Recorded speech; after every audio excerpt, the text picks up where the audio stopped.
Today I want to talk about a scam that has been haunting the real estate industry for a couple years now. And you may think, real estate scams, you don't hear that too often, maybe on the rental side of things, but in actually buying and selling property, are there scams? Well, there's one that is haunting us. And for the past 3 years, it's referred to as the land scam.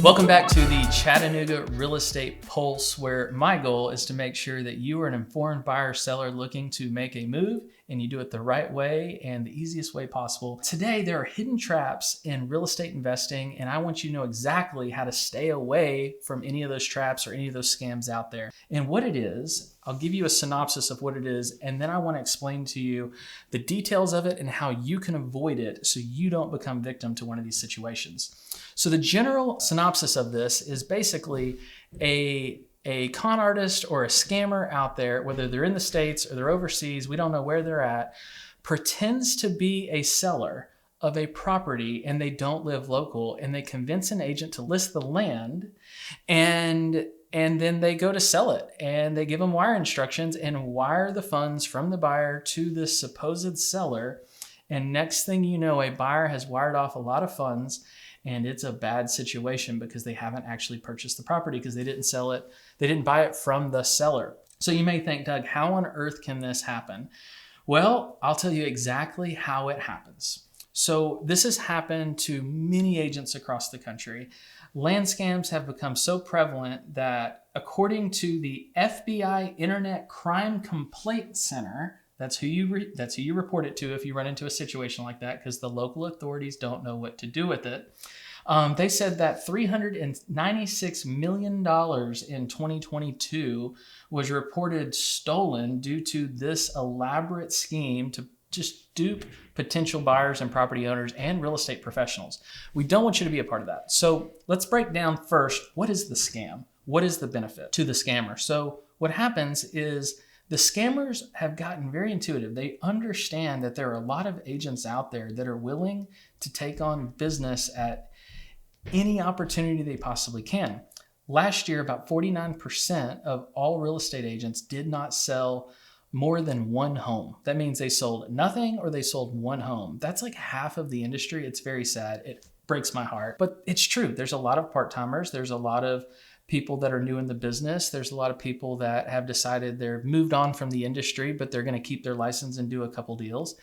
And these are the agents that get preyed on. And so what happens is a scammer will reach out and call a realtor and say, hey, I own a piece of property in this market and I'm looking to sell it. Would you be interested in having a conversation about listing my land and selling it for me?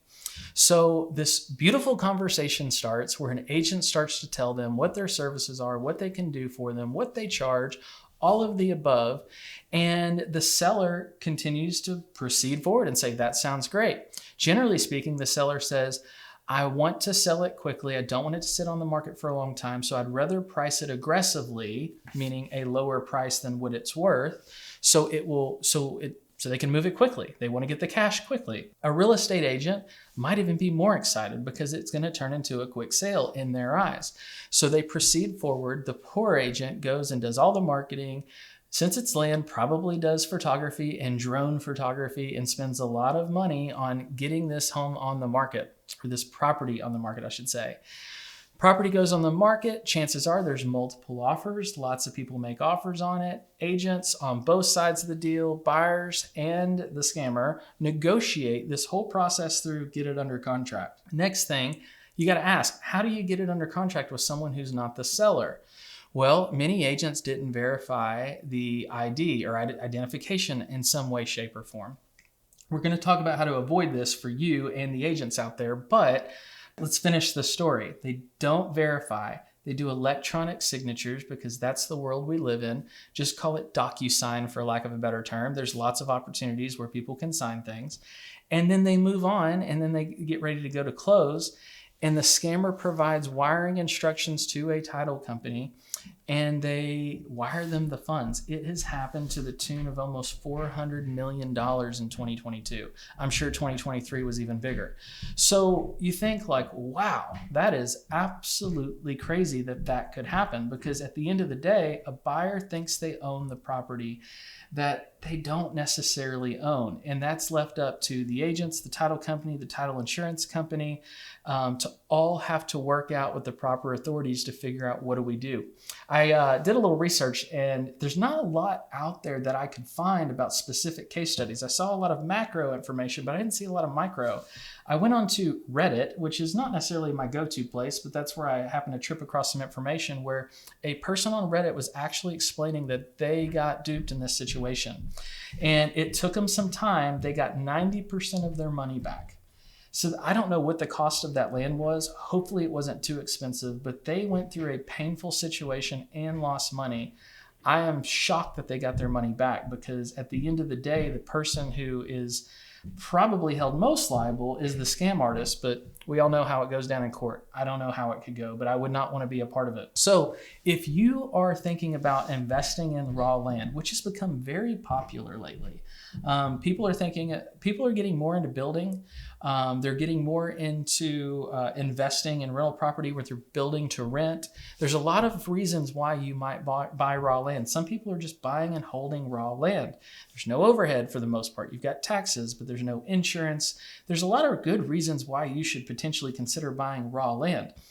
But because it's so prevalent, the scammers are preying on it. So let's talk through some of the things that you can do as a buyer to make sure that you don't become victim of one of these scams alongside a poor real estate agent.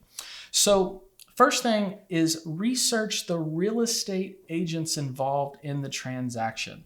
One, you may be hiring an agent to represent you as a buyer. I would challenge the real estate agent that you have hired to represent you as a buyer. What is the track record of this agent that you're hiring, to find out, do they have a lot of experience, just generally speaking, overall?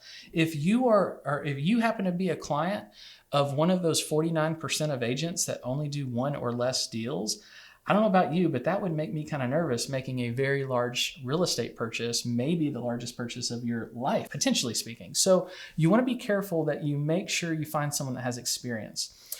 If you decide to hire a specific agent, the next thing you should do, if you're making an offer specifically on raw land, I would ask your agent to say, how experienced is the listing agent involved if there is another agent representing the seller?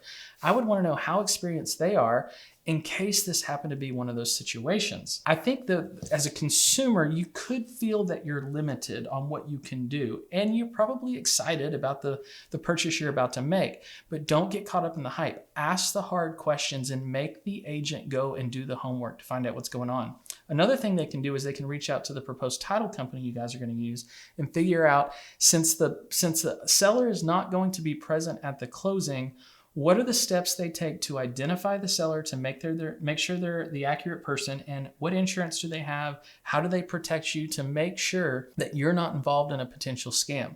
So some of the things that I would want the listing agent to do, and the buyer could verify, is to not ask for one form of ID, but two forms of ID. Many times in these schemes, I have seen where the scam artist has actually agreed to do a video webinar call with the listing agent and provide a copy of an ID. So the face matches the face that they spoke to virtually, and the name matches the tax record. So they made a fake ID to move along with this process.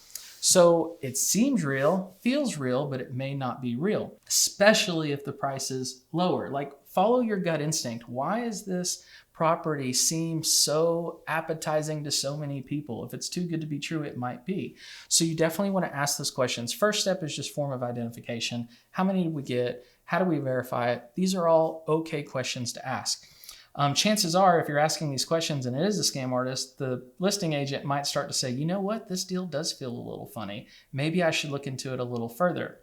The next step is, once you get it under contract, you want to ask the title company, how are they verifying identification? There's a lot of different ways that this can be done, but you want to feel really good about it. If you don't feel good enough, challenge them and say, how do we ensure that this is the actual seller? I don't want to be victim of a land scam. Now, a really good scenario that the title company can do, or attorney if you're in an attorney state where they close a little bit differently, is ask the title company to ensure that if the person is going to be out of state, overseas, wherever they may be selling this property, there's got to be a notary that is going to ensure that the signatures are legit. The title company should be the one choosing that notary. Oftentimes in these scams, almost all the time in these scams, the supposed seller is saying they have a notary and they have it taken care of. Well, we don't know if they have stolen someone's notary, if they have a notary republic that is actually in on the scheme. We don't know. So it's important that the title company actually is the one that chooses that notary and verifies it. To have that notary, it should be registered with the government, and there should be insurance that goes along with it, or a certificate that goes along with it. So you just want to ask for those extra documents to make sure that if something were to go south, that maybe there's some coverage there to help you out, or more importantly, we uncover the problem before you get to close. Lastly, in most closings these days, there's not checks passed anymore. Funds are always wired. So as a buyer, there's wire fraud you have to worry about, but this necessarily I don't think would fall into the wire fraud category because it was intentional of the wiring information they gave. And once you wire those funds to the title company and the title company wires it to the seller's account information that they provided, that money is gone and it is not easy to get back. So I hope you can see that this is a real thing that's happening.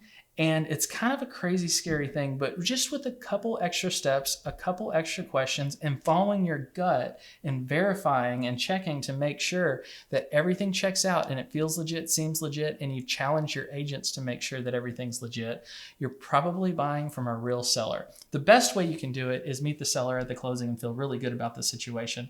But even then, there still could be a scam. So you definitely want to verify identification or have the appropriate professionals that you've hired to finish the transaction for you, make sure they do their job. So at the end of the day, scams are real, watch out.